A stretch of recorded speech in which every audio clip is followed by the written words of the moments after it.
حضرت عبداللہ بن عمر رضی اللہ تعالی عنہما اس کے راوی ہیں، وہ بیان کرتے ہیں کہ نبی کریم صلی اللہ علیہ وسلم نے فرمایا کہ ایک عورت کو بلی کی وجہ سے عذاب جہنم ہو رہا تھا، یہ دیا گیا، اور اس کی وجہ یہ تھی کہ اس نے بلی کو باندھ کر رکھا حتیٰ کہ وہ بھوک سے مر گئی۔ تو جب وہ داخل کی گئی تو سرکار فرماتے ہیں کہ دوزخ کے فرشتے نے اس عورت سے یہ کہا کہ تم نے اس بلی کو باندھ کے رکھا، نہ تم نے خود کھانا دیا، نہ اس کو چھوڑ دیا کہ وہ چوہے وغیرہ کھا کر گزارا کرتی، گویا کہ اس وجہ سے تمہیں عذاب ہو رہا ہے۔ تو آپ کو بہت ساری چیزیں سمجھ میں آئیں گی کہ کس صورت میں، بعض صورتوں میں تو ہم جانوروں کو جان سے مار سکتے ہیں اور ہماری کوئی گرفت نہیں ہے، اور بعض اوقات ان کی اذیت سے بچنے کے لیے، اور بعض اوقات اپنے ذاتی مفادات کے حصول کے لیے، جیسے جانور کو ذبح کرتے ہیں، شکار کرتے ہیں، ان کی گنجائش ہوتی ہے۔ اس کے بعد میں نے آپ کو عرض کیا تھا کہ آج کے پروگرام میں آپ کو عرض کروں گا کہ ہم جو گھر میں جانور پالتے ہیں ان کی کیا شرعی حیثیت ہے۔ دیکھیں، پہلی چیز تو یہ کہ ایسا وحشی جانور پکڑ لینا، اس کو پنجرے میں ڈال دینا یا بند کر دینا کہ جو انسان کے پاس مانوس ہی نہیں ہوتا اور گمان ہے آپ کا کہ تڑپ تڑپ کے مر ہی جائے گا، اس کو آپ بالکل نہیں رکھ سکتے۔ جیسے کوا ہے، اگر کوے کو آپ پکڑ کے رکھ لیں، اگر بہت چھوٹا بچہ ہو تو شاید وہ مانوس ہو جائے، شاید، ورنہ عمومی طور پر کوے کو اللہ نے ایسے ہی بنایا کہ یہ پنجرے کی قید برداشت ہی نہیں کرتا، اڑتا رہے گا حتیٰ کہ زخمی ہو کے مر جائے گا۔ تو فرض کر لیں کوئی بھی ایسا جانور آپ نے کہ وہ پنجرے کی قید کو قبول نہیں کر رہا، اڑ رہا ہے، ٹکرا رہا ہے اور وہ مرنے کی کوشش کر رہا ہے، اور تو جتنی اس کو اذیت ہوتی رہے گی آپ گناہ گار ہوں گے، اور اگر وہ مر گیا تو مزید گناہ گار ہوں گے، اور خوف ہے کہ آخرت میں کہیں اسی طرح ہمارے ساتھ معاملہ نہ ہو جائے۔ تو ایسے وحشی جانوروں کو تو پال ہی نہیں سکتے۔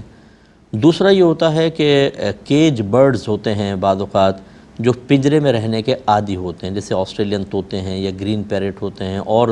لبڑ وغیرہ ہوتے ہیں، یعنی طوطوں کی اقسام، چڑیوں کی اقسام، یہ آپ جانور گھر میں رکھ سکتے ہیں۔ ان کو پالنا شرعاً جائز ہے، لیکن اس میں چند چیزیں ہوتی ہیں۔ پہلی بات یہ کہ ان کا پنجرہ کم از کم اتنا بڑا ہو کہ وہ آسانی سے اڑ سکیں، کیونکہ اللہ نے پرندوں کو بازو دیے ہیں، وہ اڑ کے خوش ہوتے ہیں۔ آزمانا چاہیں تو آپ دیکھیں کہ پہلے آپ یہ جو بجری طوطے وغیرہ ہوتے ہیں ان کو چھوٹے سے پنجرے میں رکھ دیں کہ اڑنے کی جگہ ہی نہیں ہے، یہ اداس سے بیٹھے ہوں گے اور بالکل بیچارے ایسے، تھوڑا بہت وہ جالی میں چپکے گا پھر آ جائے گا، لیکن ان کو بڑی جگہ چاہیے، اور آپ تھوڑا بڑے پنجرے میں ڈال دیں، پھر ان کی شوخیاں دیکھیں آپ کہ کیسے اڑتے ہیں، اتنے خوش ہو جاتے ہیں، اور ان کی چہچہاہٹ سے آپ ان کی قلبی خوشی کا اندازہ کر سکتے ہیں۔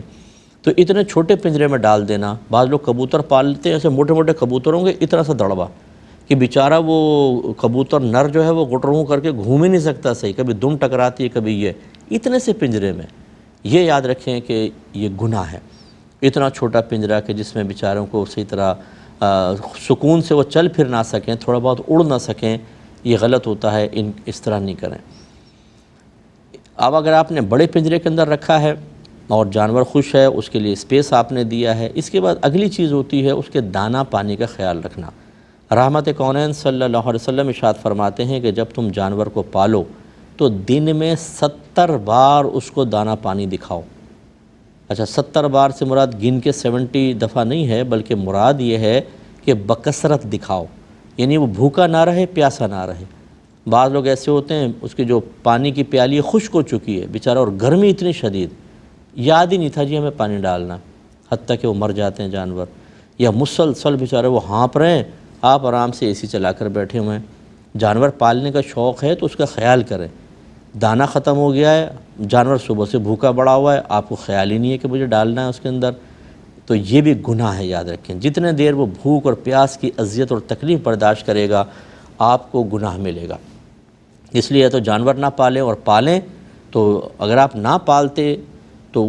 آپ تو بری ذمہ تھے۔ بعض جانور ایسے ہوتے ہیں جو اپنا خود پیٹ، جیسے کبوتر ہے، چھوڑ دیں آپ، خود پیٹ پال لے گا، اللہ تبارک و تعالیٰ پھر اس کو الہام فرمائے گا۔ جب آپ کسی کو کچھ نہیں ڈالتے تو یاد رکھیں رزق کی ذمہ داری تو اللہ تعالیٰ کی ہے۔ وَمَا مِن دَابَّةٍ فِي الْأَرْضِ إِلَّا عَلَى اللَّهِ رِزْقُهَا، زمین پہ چلنے والا کوئی جاندار ایسا نہیں جس کا رزق اللہ کے ذمہ کرم پر نہ ہو۔ اللہ تعالیٰ ان کبوتروں کے دل میں الہام ڈالتا ہے، یہ خود ہی دانے تک پہنچ جاتے ہیں، کوئی انسان ڈالے نہ ڈالے۔ ہاں، اگر آپ نے ذمہ داری لے لی ہے پھر آپ رسپانسیبل ہو گئے، تو یہ اچھی طرح ذہن میں رکھیں۔ تو اس لیے آپ نے جب ذمہ داری لی تو پھر آپ کو ان کو پراپر ان کی دیکھ بھال کریں اور ان کو کھانا وانا دیں۔ ایسی بلی وغیرہ پالی ہوتی ہے، گھر سے اس کو کہیں جانے بھی نہیں دیتے اور اس کو پیٹ بھر کے کھانا بھی نہیں کھلا رہے، آپ کے نبی کریم نے تو 70 بار کا حکم فرمایا۔